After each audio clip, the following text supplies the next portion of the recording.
कल्पना गरौँ त यदि हामीले अन्न फलाउने माटो नै होइन मर्न थाल्यो भने अनि हाम्रा रैथाने बिउ बिजन हरायो भने अनि कतैबाट किनेर खान पनि नपाइने भयो भने के होला?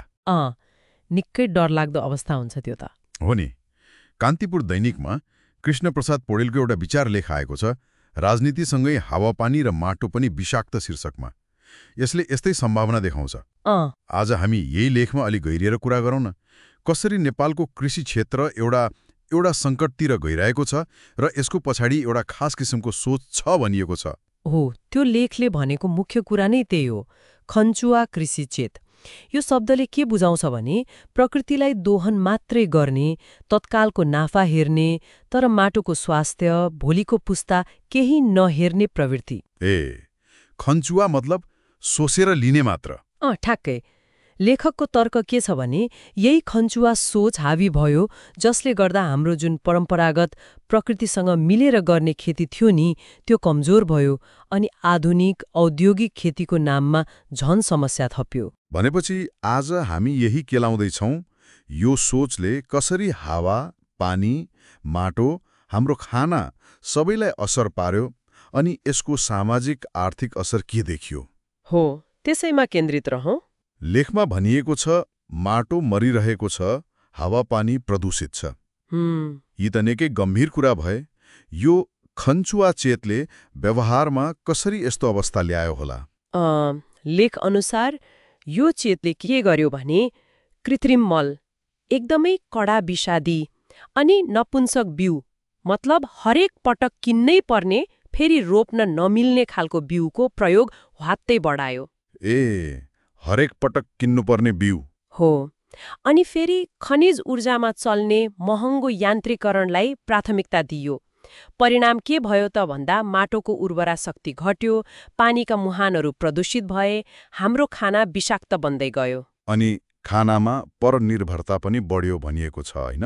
एकदमै। हामी खानाका लागि अरू देशमा निर्भर हुँदै गयौं, जसले त राष्ट्रिय सुरक्षामा समेत असर पार्ने कुरा भयो नि।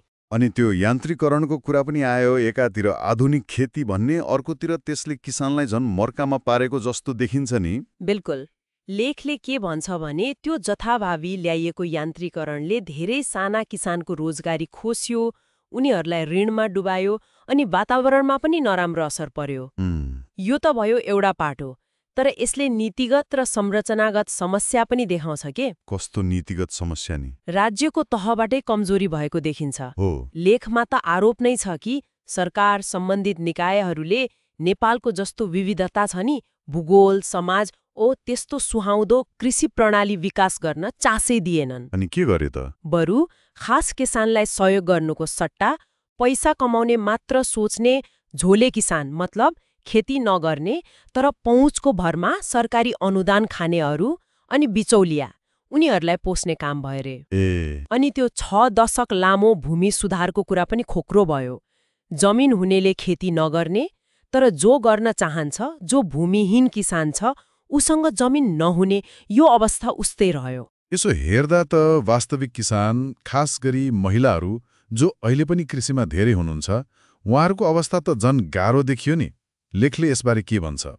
निश्चय नै। लेखले भन्छ कि कृषि धानिरहेका महिलाहरूको उद्यमशीलता बढाउन, उनीहरूको सिप र ज्ञानलाई सम्मान गर्न कुनै ठोस योजना नै देखिएन। त्यस्तै जलवायु परिवर्तनले ल्याएको चुनौती सामना गर्न स्थानीय हावापानी सुहाउँदो खेती प्रणाली चाहियो नि, होइन?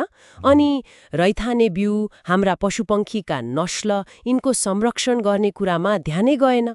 माटोलाई कसरी फेरि जीवन्त बनाउने, पानीका स्रोत कसरी जोगाउने, यी कुरामा त बेवास्ता नै भयो। अहिले त फेरि कृषिको औद्योगिकीकरण, व्यावसायिकीकरण भन्ने शब्द खुब सुनिन्छ नि, तर हाम्रो उत्पादनै नपुगेर आयात गर्नु परिरहेको छ। यस्तो बेला यी नारा कतिको सान्दर्भिक हुन् त? लेखकले के भन्नुहुन्छ? लेखकले त यसलाई खोक्रो नारा भन्नुभएको छ। उहाँको तर्क छ, जब देशलाई चाहिने आधारभूत कुरा नै उत्पादन छैन, होइन, अनि औद्योगिकीकरणको कुरा गर्नु त हाँसो उठ्दो भएन र? त्यो त हो। व्यावसायिक कृषिको नाममा ठूलो लगानी ठूला मेसिनको कुरा गरेर धेरैजसो साना किसानलाई त मतलबै गरिएन, उल्टै अपमान गरियो। यो त वास्तवमा उनीहरूको आम्दानी रोजगारी खोज्ने एउटा जालजेल जस्तो मात्र हो, जसले नेपालको पहाडी हिमाली भूगोललाई सुहाउँदैन पनि। भनेपछि यो त केवल खेतीपाती वा खानाको सङ्कट मात्र रहेन रहेछ, यो त एउटा प्रणालीकै समस्या भयो जसले प्रकृतिदेखि समाजसम्मै असर पारेको देखियो।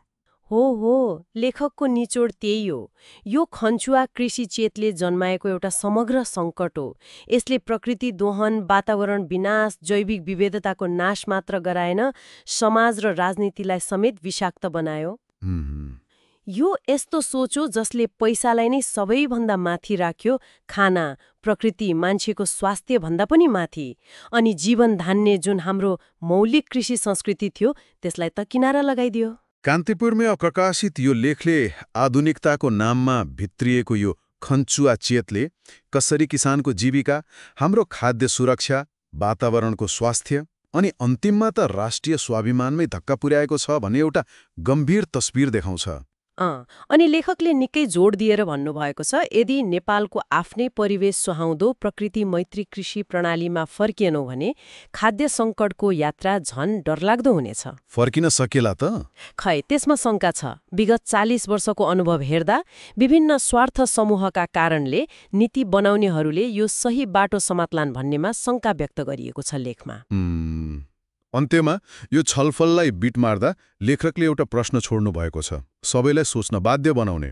के प्रश्न? उहाँले भन्नुहुन्छ, अहिलेकै जस्तो खन्छुवा कृषि चेत र व्यवहार चलिरह्यो भने जब पृथ्वीको हावापानी झन् विषाक्त हुन्छ, माटो पुरै मर्छ, हाम्रा रैथाने बिउ लोप हुन्छन्, खेती गर्ने परम्परागत सिप हराउँछ अनि हामीले अन्त कतैबाट खाना ल्याउन पनि सक्दैनौँ, तब के होला?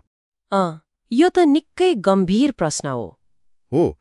यो प्रश्न आजको छलफलको अन्त्यमा सबैलाई मनन गर्न छोड्दैछौँ।